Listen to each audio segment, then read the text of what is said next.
Back in 2007, BioWare released a game that not only set fire to the imagination of players, but also launched a beloved franchise. A franchise that set a new standard for interactive storytelling, raised the bar for how player choice matters across multiple games, and at the height of its popularity, set the internet on fire with a controversial ending that changed the relationship between developers and fans forever. That game being appropriately called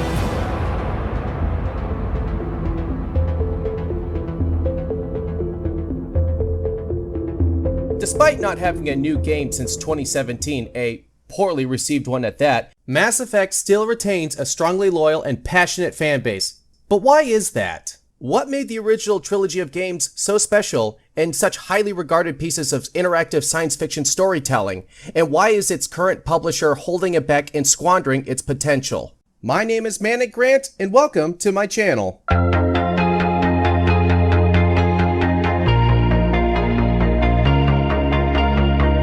Mass Effect as a science fiction universe has a lot going for it. While its third-person shooter action might seem a little clunky and dated to some, and its light RPG mechanics and building and customizing you and your companions might be a little shallow to others, its greatest strength has always been its world building, the often stellar writing and character development between you and your companions, and the ultimate choices you make on your epic journey across 3 games that have a mass effect on how the story goes. See what I did there?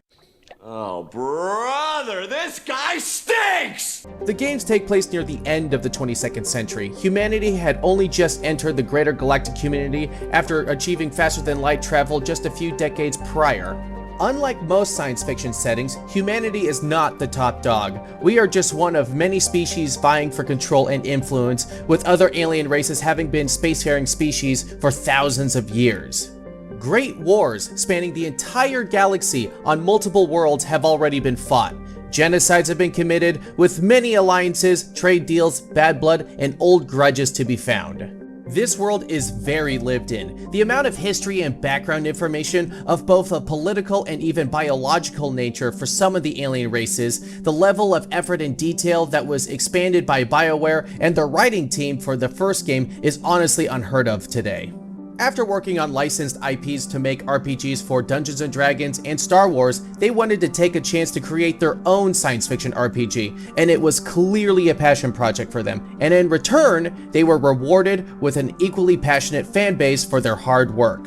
If only their publisher EA shared the same level of enthusiasm for the games.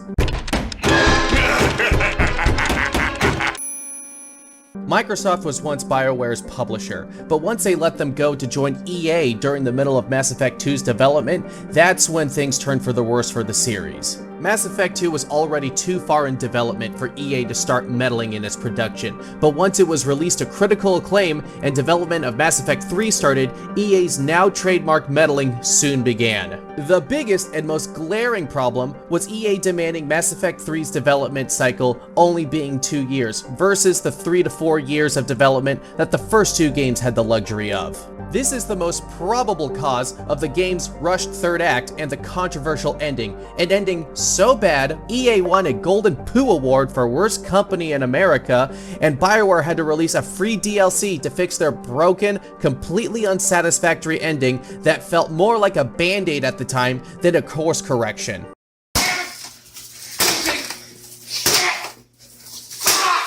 Things did smooth out afterwards with the lineup of DLC, and the multiplayer the game shipped with was surprisingly successful, but things have been rocky with the franchise then ever since. I'm fast as fuck, boy! The anticipation for the next game, Mass Effect Andromeda in 2017, was met with what turned out to be an overly ambitious game, headed by BioWare's B team, that ended up having to be scaled back significantly, launched in a hilariously broken state, and sold so poorly that EA had to pull the plug on future DLC, which EA has a strong habit of doing. If it's not maximum profit, then they don't want any profit.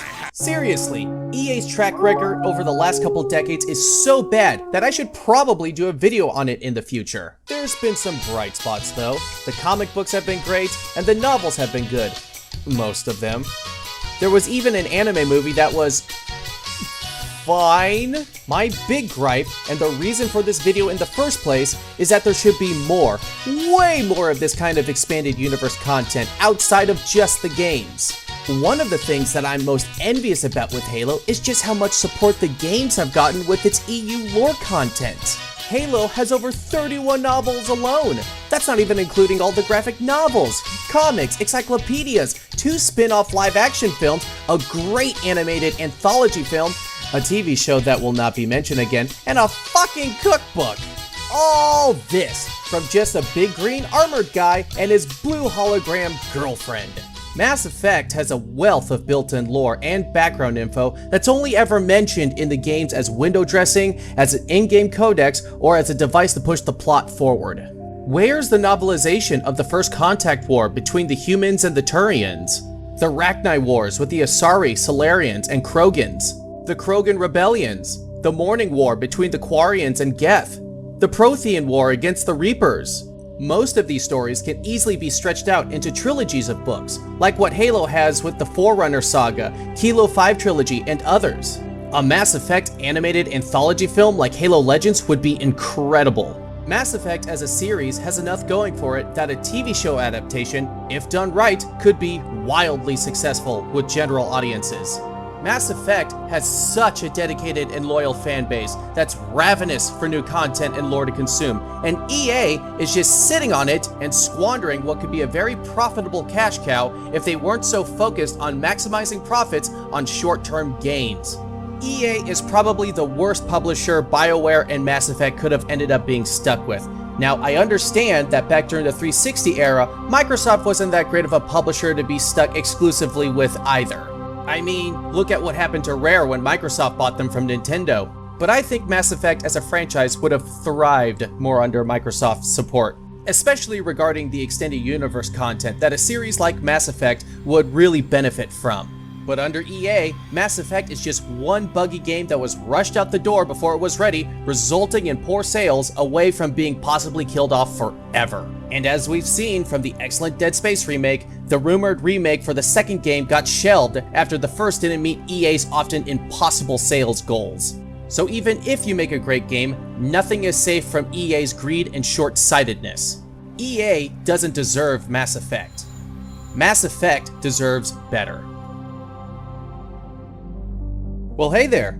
I want to take a moment to thank you for making it this far into the video. What are your thoughts about Mass Effect? And having more extended universe content outside of the games? Let me know your thoughts in the comments below. If you like what you saw, you could also watch a similar video that I've made about Fallout. Please take a moment to consider liking and subscribing. And I'll see you in the next one.